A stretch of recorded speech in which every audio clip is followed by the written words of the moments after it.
Good morning, dear students. I'm your English teacher. I welcome you back again on my video. Today, I am going to teach you poem. This is very interesting poem. This poem is written by William Blake. He was born in 1757 and died in 1827.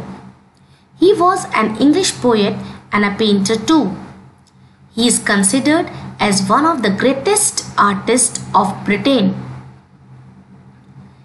He is led in high regard with his expressiveness and creativity and the philosophical undercurrents which runs through his poem.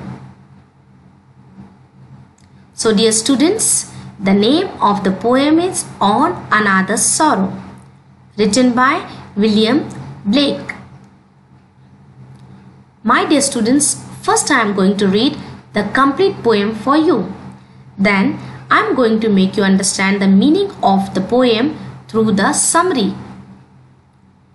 This is very interesting poem written in a very simple language. Here the poet is asking question whether the sorrow and the pain is bared or felt by our Lord as a father used to feel, as a mother used to feel. Here poet is asking question that this God is also listening to a tiny creature like bird, wren. So this is all about.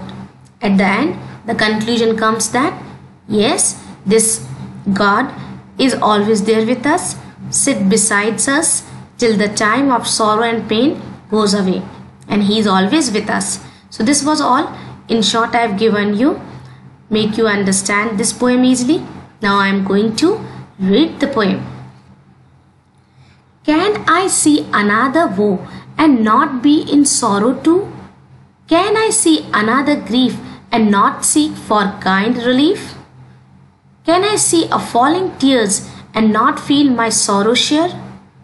Can a father see his child weep and be not with sorrow filled?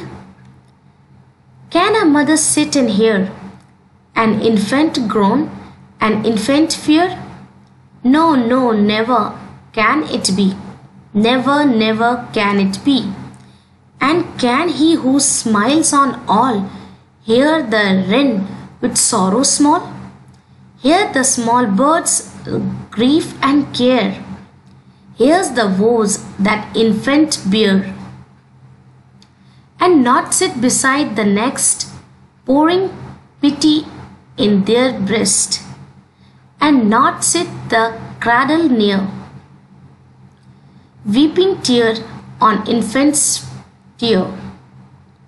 And not sit beside day, night and day, wiping all our tears away. Oh no, never can it be, never, never can it be. He doth gives his joy to all. He becomes an infant small. He becomes a man of woe. He doth feels the sorrow too. Think not thou canst sigh a sigh, and thy maker is not by. Think not thou canst weep a tear, and thy maker is not near. Oh, when gives us his joy, that a grief he may destroy, till a grief is fed and gone, he doth sit with us and mourn. This was interesting poem, my dear students, having a depth meaning into it. In the starting stanza, poet is asking question, is the God feel the same sorrow and pain when we feel, like our father and mother who cannot see their children in pain? Then he again asks the question, is the creator also feel the same pain and sorrow and take care of the tiny creature like wren? So at the end of the stanzas, last three stanzas, the conclusion comes, yes, he feels the same as what the time of sorrow we feel. And he never let us alone during this hard time. He sits beside us, he used to guide us, he used to sit till the last point there we are feeling sorrow, and he wipe our tears, he look after us, he destroy all the grief, and he is always there. All the solution is given by him. We need to trust. Okay, I hope you understood, my dear students. Now we move to the summary. This summary will make you understand this poem more clearly. The speaker asks himself whether he can see the sorrow of other and not be moved in his own heart. The answer, as with most rhetorical question, is no. From the general suffering of another, the speaker moves to the grief of a father over his children's sorrow and a mother's tears over her children's pain. And from this understanding of his sorrow, capacity of compassion, the speaker drives his views that God, he who smiles on all, cannot see the suffering of others, whether man or beast, without also being moved to pity.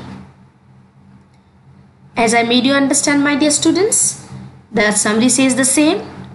As a father cannot see us suffering, means a father cannot see the child suffering, mother cannot see the tears in the eyes of the children, so is the same with the God. He cannot take a rest if a tiny creature on this earth is suffering, whether a man or a beast. He used to look after each and every without any partiality. This is what the summary of the poem is. Now, my dear students, you have to pick out the lines from the poem which means the following. Number 1. The line says that a mother can't bear to see her child cry. Answer is, can a mother sit and hear an infant groan and infant fear? Number B. The line that indicates that God also feels our sorrow. Answer is, he becomes a man of woe. He does feel the sorrow too. Number C. The line that shows that God is always near us in our sorrow. Answer is, think not thou canst weep a tear and thy maker is not near. Now we move to the question answers part. Your first question is, how does the speaker feel when he sees somebody sad? What does he want to do? The speaker feels sad when he sees somebody sad. He wants to be kind and provide relief. Question number 2. How does the parents feel when they see their children crying in pain? The parents feel great sorrow and cannot bear to see their children cry in pain. According to the speaker, who cares for us in sorrow? Answer number 3. According to the speaker, a creator, a maker, cares for us in sorrow, has pity on us, wipes our tears, does not leave us alone in grief. How does the role of God and parents similar in the context of sorrow of their children? Both are filled with sorrow and feel our pain, try to wipe our tears and never leave our side. What is the central idea of the poem?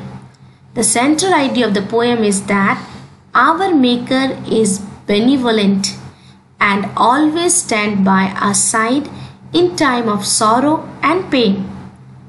He brings us joy and provide relief from pain. Okay, now we move towards reference to context. First para to be referred here is, and can he who smile on all here are rend with sorrow small? Here the small bird's grief and care, here's the woe the infant bear. Question number A is, who does he refers to? Answer, he is the maker or a god.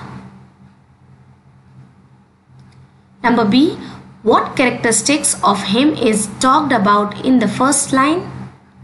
Answer, impartiality is the characteristics of him talked about in the first line. He loves all his creation equally. Question number 3, how does he respond to the small bird or a baby in pain? He hears the cry of pain and feels their sorrow and sits beside them, wiping their tears. Now we move to second reference to context. He doth give his joy to all. He becomes an infant small. He becomes a man of woe. He doth feels the sorrow too. So questions are as follows. Number 1, what does a maker do? Answer, a maker gives happiness to all. Number B, who does infant small refers to? Why does he becomes an infant small? Answer is, infant small refers to Jesus Christ as a child. He becomes an infant small to liberate mankind from sorrow. Number 3, why does he become a man of woe? Answer, he becomes. Now we move to third one. Think not thou canst sigh a sigh, and thy maker is not by.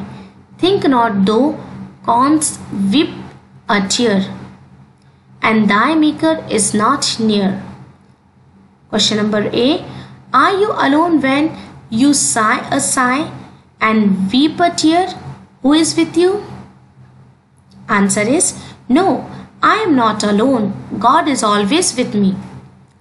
Number B question is, explain the line, thy maker is not by. Answer is, this line means he is not beside you in time of sorrow.